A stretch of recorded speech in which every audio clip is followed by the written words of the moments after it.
You know, we usually think of observation as a pretty passive thing, right? Something that just happens to us. But what if I told you it's actually an active skill?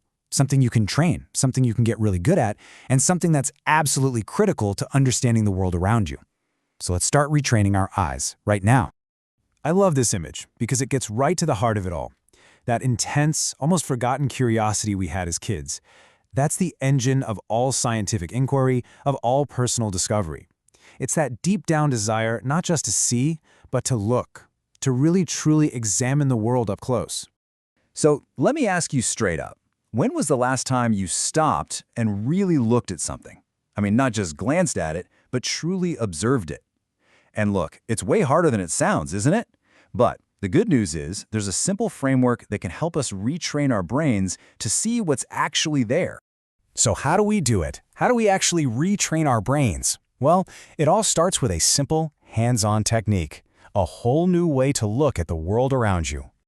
Okay, so this incredibly powerful but super simple framework comes from the Teton Science Schools. It's just 3 steps. First, you just state what you notice, using only your senses, just the objective facts. I notice.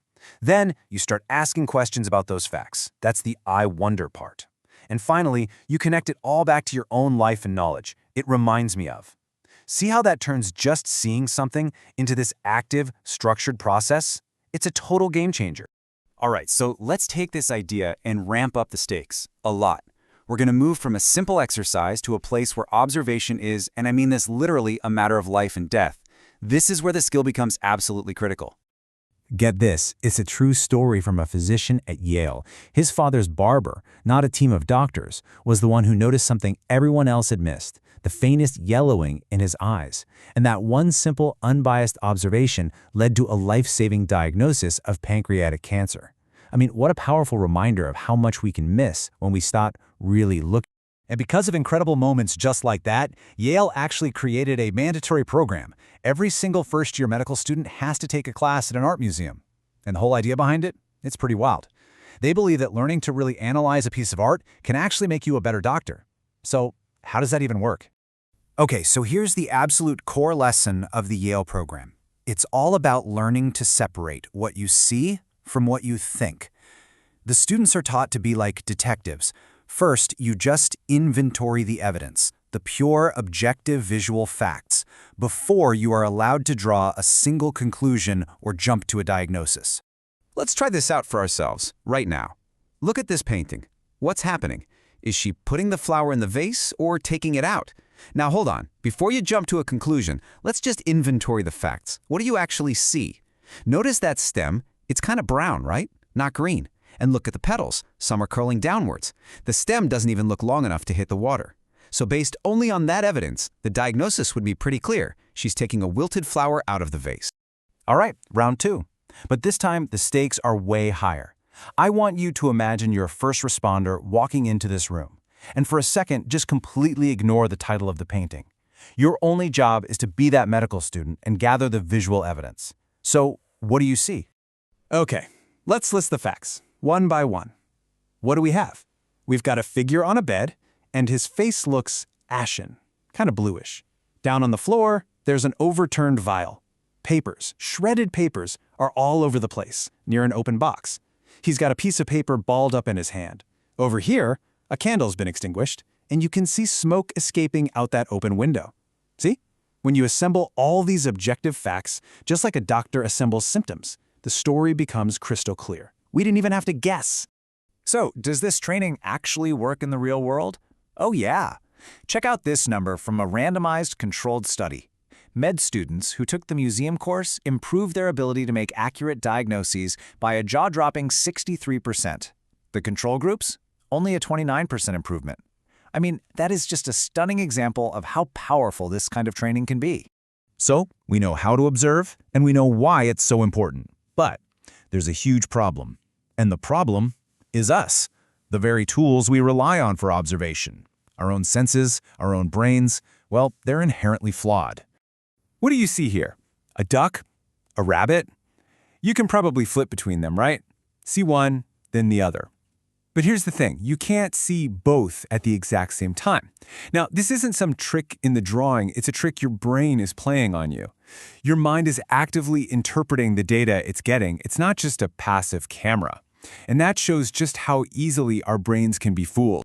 And maybe the biggest, most dangerous trap our brain sets for us is something called confirmation bias. It's basically our subconscious tendency to see what we already believe to be true. We hunt for data that proves us right, and we just kinda ignore or downplay any evidence that suggests we might be wrong. In the world of science, this is one of the absolute biggest errors you have to fight against. And on top of our biased brains, our biological hardware is far from perfect. I mean, think about it. Our vision, we only see this teeny tiny sliver of the full electromagnetic spectrum. Our hearing, we can't hear the ultrasonic frequencies bats use to navigate. And then there's just huge variation between people. Between 5 and 9% of men are colorblind. Up to 30% of us literally cannot taste a certain bitter chemical. The bottom line is, our senses are not some perfect, crystal clear window onto reality. They're more like a limited personal filter. So if our senses are flawed and our brains are biased, how can we ever hope to observe anything objectively? Well, this is exactly where science comes in. The whole point of the scientific method is to build these super rigorous systems that help us overcome our natural limitations. Think of it like this. On one hand, you have naturalistic observation. That's kind of like being a wildlife documentarian, watching animals in their natural habitat. It's super authentic, but it's also messy, and it's really easy for the observer's own biases to creep in. So to counter that, scientists develop controlled observation. This is where you create a structured environment, like a lab, to weed out all those extra variables. The goal is total control and replicability. It's a direct assault on bias. So what does that control actually look like in practice? Well, scientists create these incredibly detailed coding systems and use really precise sampling methods. Basically, they decide ahead of time exactly what they're going to look for, and when, and how to record it. This whole process is designed to turn messy, subjective actions into cold, hard, objective data. Numbers you can actually analyze without your personal opinion getting in the way. Okay, so we've gone on quite a journey here, from art museums to cognitive biases and scientific methods. Let's boil it all down into a few tools you can take away and start using, like, today. So here it is, your 3-step guide to becoming a better observer. First, practice the framework. Seriously, use I notice, I wonder, it reminds me of on everything. The cup of coffee you're holding, a tree outside your window, anything. Second, force yourself to separate fact from story. Make a conscious distinction between here's what I see, the evidence, and here's what I think, the interpretation. And finally, number 3, be skeptical of yourself. Always remember that your senses have limits and your brain is hardwired for shortcuts like confirmation bias.